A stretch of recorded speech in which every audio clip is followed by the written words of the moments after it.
Be talking about criterion shifting, which is a decision-making process and how it's very consistent within individuals but variable across. And then I'll try to tell you how I've been trying to search for the underlying neural mechanisms.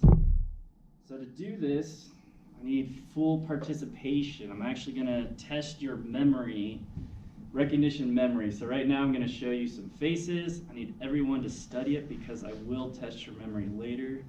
So here we go. Ready?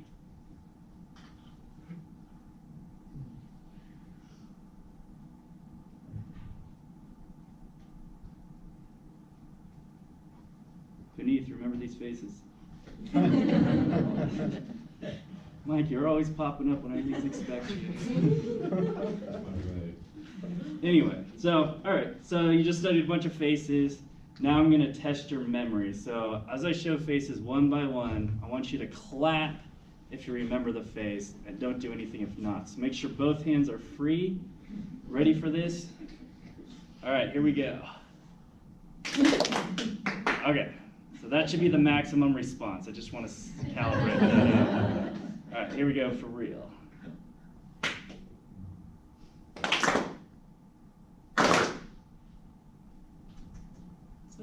All right, be bold. All right, so you just did a classic recognition memory experiment. Do you remember the faces, yes or no? Now we're going to do the same thing again, but I'm going to give you a piece of information.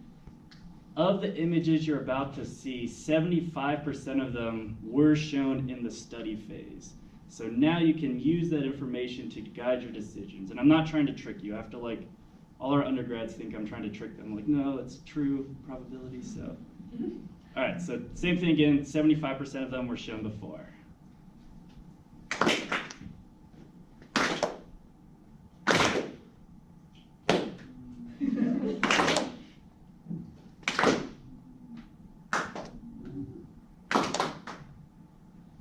All right, same thing again, but now I'm going to give you a different piece of information.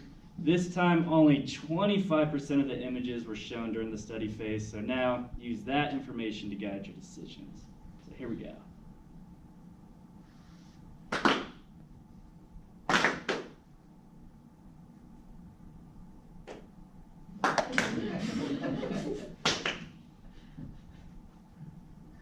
All right, so good job.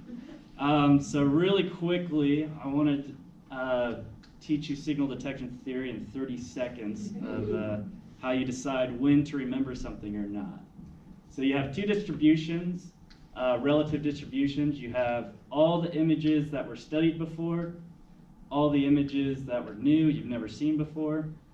On the x-axis, you have memory strength. So if you're towards the left, that means when you see an image, it has low memory strength because memory, at least familiarity in particular, it's not like you remember it or not. There's a certain level of familiarity that's carried with a stimulus, and based off of that, you have to make a decision. We call this the criterion, which is how much memory strength do you need to say that you remember the image or not. So on average, studied images will have higher memory strength than new images, although some new images will look familiar. So when you heard somebody clapping once, and only them for them, it elicited a stronger memory. So in the first condition, I didn't give you any information. So what's optimal in that case is to set what's called a neutral criterion, where you shouldn't bias your response to be clap more often or left often when you see a face. Basically, you just kind of judge it whether or not you see it. So if the memory strength is to the right, you clapped. If left, you're silent. But now let's say the case where I said 75% of the images were seen before. So now not only do you have the memory strength evidence, but you also have this extra piece of information to guide your decision. So what's optimal in this case is to establish a liberal criterion where you basically recognize images even if the memory is relatively weak, just because just by chance you know that 3 out of 4 images were studied before, so it's strategic to clap. So you guys appropriately went liberal, clapped more often. But then in the second case, only 25% of the images were old. So in this case, you should set a conservative criteria. Basically, you should have a high standard for how much memory strength you have. And that's what we consider criterion shifting. So let me go back one, so neutral criterion. So criterion placement in general has been studied before. Within individuals, people tend to be pretty consistent about where they set their criterion when they're not given any explicit information. But what hasn't been shown is the consistency of the criterion shift, where you go from, say, a liberal criterion, and then shift to a conservative. Sorry, I just really like that image. So what we did was we essentially had subjects do the same task you did. We gave them those 3 different probability conditions, tested their memory over 10 different sessions just to see how stable it was. We compared how much they shifted their criterion between the conservative and liberal condition relative to the neutral condition, because Justin Kantner showed that criterion placement is stable over time. So we use criterion placement as a benchmark to see if criterion shifting is a stable trait. And so these are correlation matrices over the 10 sessions. Here are the Pearson R values comparing 1 to 2, all pairwise comparisons. These are the regression lines. And so what we found was that criterion shifting is as stable, if not even more stable, than criterion placement, which memory and cognition said that they considered a memory a stable trait. So we're going to claim criterion shifting is a stable trait. But this is just recognition memory. But how do people shift their criterion across different domains? So one example that we did was we did a memory and perception study in collaboration with McGill's lab. Whoa, perception. So basically we had people study a bunch of images, and then there was a test phase where in the memory condition they just had to say if it was old or new. In the perception condition they had to say if a person was present or absent. How many of you guys see a person in this image?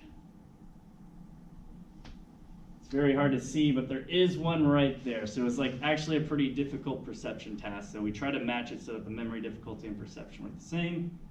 In this case, we manipulated the criterion through payoff. So instead of giving them probability information, we gave them payout information, where they got 5 cents for every correct response. But in one condition, they lost 10 cents if they ever missed a response, but they were not penalizing for false alarms. So in this case, you should always say that you remember, because you won't ever lose money for that, unless you're absolutely sure you didn't see that. And in conservative condition, same idea, but flip, just false alarms get penalized and not misses, so people should shift their criterion. So when we look at the relationship between memory and perception, as far as how much they criterion shift, we get a very strong relationship. We have memory on this axis, how much they criterion shifted, perception on this axis, how much they shifted. And you can see that regardless of the task, they shifted pretty consistently, whereas this is the D prime discriminability performance, and there was really no relationship between how they perform perception and memory. So this is suggesting that it's specific to criterion shifting. But what also this plot shows is just the vast amount of variability there is. So when people are close to 0, that means they're not shifting their criterion at all. They could be in the conservative condition, have a conservative criterion, but then when they go to the liberal condition, they maintain that conservative criterion, and they end up losing money that way because it's strategic to shift your criterion. So you have some people who don't really shift their criterion at all, even though it's actually affecting them in this case. They're missing out on some money. You have some people who shift all right. You know, they get the strategy. They are getting paid more than these people are. And then you have some people who shift really well, and these people are the ones who are performing pretty well because overall the discriminability performance is pretty low. And as you have a difficult time distinguishing between all the new images, you should rely on criterion shifting more. And so from this we learned that criterion shifting is very variable across participants, stable within participants, and stable across different task domains. So I'm interested in what's going on in the brain when people are criterion shifting. So when you come into the Miller lab, you have this paper that's sort of the Bible of the lab, the Amanoff 2015 paper. previous recognition memory studies show that when you compare hit trials versus correct rejection trials, you get this robust frontal parietal activity that's active. And one theory behind this was that, well, hit trials, they're going to carry more memory strength than correct rejection trials. And so one explanation for this activity was that, oh, this might be activity driven by memory strength. But what Amanoff and the Miller lab did was they controlled for the criterion setting. So they essentially, similar to the task you just did, in one condition only 20 or like 30% images were rolled versus 70%. And they found this same pattern when people maintained a conservative criterion, you get this robust frontal parietal activity. But when you do the same comparison when people are establishing a liberal criterion, this effect goes away. So it's suggesting that what actually might be driving this activity is the criterion placement. Basically, the conservativeness of a decision for some reason elicits this activity where it doesn't in liberal, even though the memory strength in both of these are the same. So my goal is to try to take this a step farther and try to understand the causal mechanism of this. fMRI is nice, but you only get correlational measures. So one thing I did was I was like, all right, let me see if I can just zap the PFC, one of the key nodes in this region. If I inhibit this region and maybe make it look more like this, will this cause participants to become more liberal in their criterion? So we did a study, we got individual fMRI results, we did a high targeting, very specific study with this, and we found that no, we failed to affect criterion even though we precisely targeted on an individual basis, different ROIs within the PFC. So strike one. So then we tried again, okay, well maybe we're going with TMS, you can target specific brain regions, but this is a widespread effect. It's all over frontal parietal cortex. So we're like, all right, let's take a brute force approach, basically put electrodes around their PFC. We did both anodal and cathodal, which means that in one condition, it would increase this brain activity in theory. The other condition would decrease it. So the idea would be if we're increasing this activity, that might make people more conservative. You decrease it, might make people more liberal. And that also failed.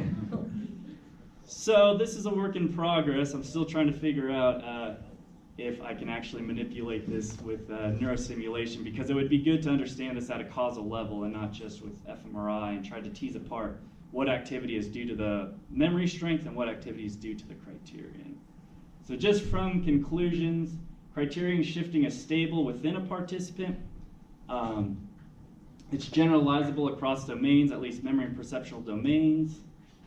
It's extremely variable across individuals, and this is a really important part because there's many assessments of criterion shifting, but they all do this at a very group level, but there's so many individual differences that there really isn't one explanation that can define everyone, and it's really important to take this into account, especially if you're doing a task that involves some sort of yes-no judgment, old-new judgment, because this can be confounding, especially if you do fMRI, a confounding result. Previous studies show that when you set a conservative criterion, you get the robust frontal parietal activity, not in the liberal condition. Neurostimulation does not affect criterion shifting so far. Work in progress, but if it's strike three, I might be out. Academic probation. Anyway, I just want to say thank you to the Miller Lab in particular. Anjali Dixit, she was an undergrad in the RA, so the longitudinal study where they tested it 10 times, this was actually her undergraduate thesis project. X-Team Lab for the memory and perception study with Puneeth, they helped us with the perception side of things. We always call it the memory perception study, they call it the perception memory study. And then the Grafton Lab too, they're the ones who helped me with the TMS setup. Lucas Vols, who's in Germany now, and Allison too, helped me learn how to do the TMS. I don't want to blame them for the null results, but I did learn. Anyway, that is it. Thank you.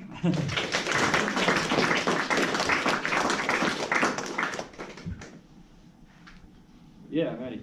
I had a question about, so both your study and Allison's study, people have to make their decision super quickly. And I'm wondering if you know how that affects things, because I feel like if I had time to reflect, I might take into account the criterion shift a bit more. But if I'm just kind of playing off of some heuristic because you have to make such a quick decision, I feel like my criterion would be different in those cases. Yeah, so in our task, I mean, it is quick, but the decision isn't a time response. So there is like studies, you know, like a speed accuracy trade-off. But for ours, they had a sufficient amount of time to make a decision, and we did it within blocks. So they, like, when we did the task, like 70% old. The idea is that, okay, you should maintain a criterion, you should set it at one point, and for all the trials, you should do it. So you're making that assessment, does that memory strength exceed my threshold? So I think for our particular studies, we don't have an issue with the reaction time since we didn't like put a time pressure on it. And because we made the blocks like the same condition for multiple trials, we're hoping that people are just using that one decision for the whole block and then switch it when the task changes. What stimulation methods do you have left to try for your third at-bat? So the RTMS one, we did an offline approach where it's continuous theta burst, where it's a 40-second stimulation, and at least in motor cortex, it's shown to have an inhibitory effect for 30 to 60 minutes. So this was going to be this was like my dream dissertation project because we have everything in the basement. Have people do the task during fMRI, take them out, do the stimulation where you have the inhibitory effects, put them back, and then you can actually see the network changes that are involved. But we wanted to see a behavioral effect before investing in that. So that didn't work. So what we might do next is, because the RTMS that was only done in motor cortex, who knows how that actually plays out in the prefrontal cortex, since there's so much differences in the connectivity, is I think I'm going to do an online approach where I'm actually stimulating the brain as they're making the decision. That way you at least know the stimulation is working instead of like hoping that it's having a lasting effect. And so I think that's how I'm going to approach it for round 3. How will you know it's working? Take motor thresholds. No, sure. I guess we don't know it's working, but we'll at least know that it's actually stimulating when it's on. I guess we don't know for sure. Did you have a question, Rich? I was wondering about the people in the upper right-hand corner who seem to be very strategic about criterion shifting. Yes. Is there anything special about them that you noticed? As far as like within the fMRI data or just behaviorally? Anything? Is there something that characterizes them? So there's been like a lot of correlations, before I got here, like, is there anything that can tell, like on paper, can I tell if you're gonna be a good criterion shifter or not? And they did things like IQ, years of education, hardly anything was related to it. I think they did it with like military officers, so officer rank, people who are at higher rank tended to shift better than others. I think there was like some personality, like a fun personality was like slightly related to like shifting more versus like, oh sure, I don't know. But that's what's interesting is like, I mean, we do undergrads, but we also like, you know, it doesn't matter if you have high IQ, years of education, it's like, it's all over the place. And like people seem to be very like individualistic in how they behave. And it's really important to take that into account when studying criterion shifting because it's like, I think there's so many different strategies that go into it and can't be assessed at a group level. Maybe, I guess we'll do one more, Neil. Is the nature of your task tapping into people who figure out a strategy to minimize monetary loss as opposed to shifting criteria within cognitive domains? It could be, so yes and no. Like that could be like, when you're doing the like paid one where you get paid to like perform well versus losses, like that should be the goal. Like you should be incentivized to shift more to make more reward. But regardless of whether they're paid or whether we use probability, it's like the payment seems motivating for some people. Like you will see like people, especially like in the longitudinal study, we did 10 sessions with a payment version too.